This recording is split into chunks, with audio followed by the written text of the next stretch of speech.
আসসালামু আলাইকুম সবাইকে বাংলা টিভি ইউটিউব চ্যানেলটির পক্ষ থেকে স্বাগতম। আশা করছি আপনারা সবাই খুব ভালো আছেন। যারা যারা ষষ্ঠ গণবিজ্ঞপ্তিতে চূড়ান্তভাবে উত্তীর্ণ হতে পারেননি অর্থাৎ অনুত্তীর্ণ হয়েছেন তাদের জন্য সুখবর, কারণ তাদের যে আন্দোলনটা করেছিলেন তারা যে বিশেষ গণবিজ্ঞপ্তি প্রকাশ করার জন্য তাদেরকে সুপারিশ করার জন্য সেই বিশেষ গণবিজ্ঞপ্তি হয়তো বা প্রকাশিত হবে, কারণ ইতিমধ্যে কিন্তু এটা নিয়ে ব্যাপক আলোচনা চলছে। তা আজকে ভিডিওটি না টেনে সম্পূর্ণ দেখবেন, কারণ আজকে কিন্তু সেই নিয়ে আলোচনা করব, সেই বিষয়টা নিয়ে। সেটা হচ্ছে বিশেষ গণবিজ্ঞপ্তি প্রকাশের দাবি যা বলছে মন্ত্রণালয়। দেখেন দাঁড়িয়ে ক্যাম্পাস পত্রিকা প্রকাশিত খবরটি।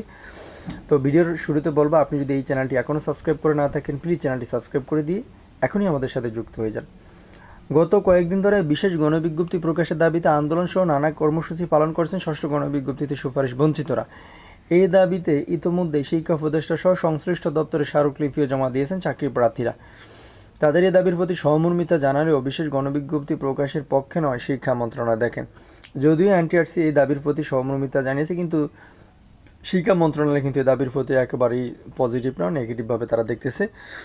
তো এরপরে কী লেখা আছে দেখেন, মন্ত্রণালয়ের মাধ্যমিক উচ্চশিক্ষা বিভাগের একজন যুগ্ম সচিব এবং একজন উপসচিব দাঁড়িয়ে ক্যাম্পাসকে জানিয়েছেন স্কুল, কলেজ, মাদ্রাসা ও কারিগরি শিক্ষা প্রতিষ্ঠানে 1.5 লাখের বেশি পদ শূন্য রয়েছে। তবে এই পদগুলোতে আবেদনযোগ্য প্রার্থী নেই। যারা আন্দোলন করছেন তাদের বিষয়টি আমরা মানবিকভাবে বিবেচনা করছি, তবে যারা সুপারিশ পাননি তাদের নতুন বিজ্ঞপ্তি প্রকাশ পর্যন্ত অপেক্ষা করার পরামর্শ দিয়েছেন তারা, অর্থাৎ সপ্তম গণবিজ্ঞপ্তি পর্যন্ত তাদের দিনক্ষণ গুনতে হবে, কারণ এটা নিয়ে কিন্তু তারা আর কোনো কিছু করতে পারবে না, যেহেতু শিক্ষা মন্ত্রণালয় এটা নিয়ে কিন্তু পজিটিভ কোনো কিছুই ভাবছে না।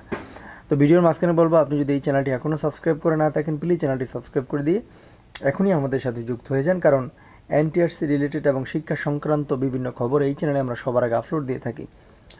নাম অপ্রকাশিত রাখার শর্তে শিক্ষা মন্ত্রণালয়ের শীর্ষ কর্মকর্তা বলেন, না অনেক পদ ফাঁকা, আমরা চাই প্রার্থীরা চাকরি পাক, তবে শুধু বিজ্ঞপ্তি প্রকাশ করলেই তো হবে না, যে পদগুলো ফাঁকা রয়েছে সেই পদগুলোর বিপরীতে যোগ্য নিবন্ধনধারী নেই, ফলে বিশেষ গণবিজ্ঞপ্তি প্রকাশ করা হলেও ওই পদ পূরণ হবে না।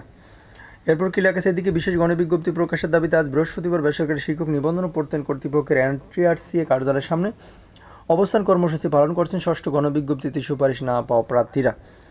অবস্থান কর্মসূচি পালন করা প্রার্থীরা জানান, 18তম শিক্ষক নিবন্ধন পরীক্ষায় প্রিলিমিনারি লিখিত মৌখিক পরীক্ষা উত্তীর্ণ হয় মোট 60,521 জনকে চূড়ান্তভাবে যোগ্য ঘোষণা করা হয়েছিল। কিন্তু গত 19 আগস্ট প্রকাশিত ষষ্ঠ গণবিজ্ঞপ্তির ফলাফলে 1 লাখেরও বেশি শূন্য পদের বিপরীতে মাত্র 41,627 জনকে সুপারিশ করা হয়। 16,000-এর বেশি প্রার্থী বঞ্চিত হয়েছেন। মানববন্ধন শেষে বিষয়টি সুষ্ঠু সমাধানের লক্ষ্যে তারা এনটিআরসির চেয়ারম্যান বরাবর আবেদন করেন। আবেদনের প্রার্থীরা দুটো দাবি তুলে ধরেন, সেগুলো হলো 18তম নিবন্ধনে মৌখিক পরীক্ষা উত্তীর্ণ কিন্তু নিয়োগ থেকে বঞ্চিত প্রায় 15,000 প্রার্থীকে বিশেষ গণবিজ্ঞপ্তির আওতায় নিয়োগ দিতে হবে এবং নীতিমালা পরিবর্তন করার আগে চূড়ান্তভাবে উত্তীর্ণ নিয়োগ বঞ্চিত প্রার্থীদের বিষয়ভিত্তিক শূন্য পদে নিয়োগ নিশ্চিত করতে হবে। তা আশা করি বুঝতে পেরেছেন। আপনাদের প্রতি শুভকামনা রইল। আসসালামু আলাইকুম।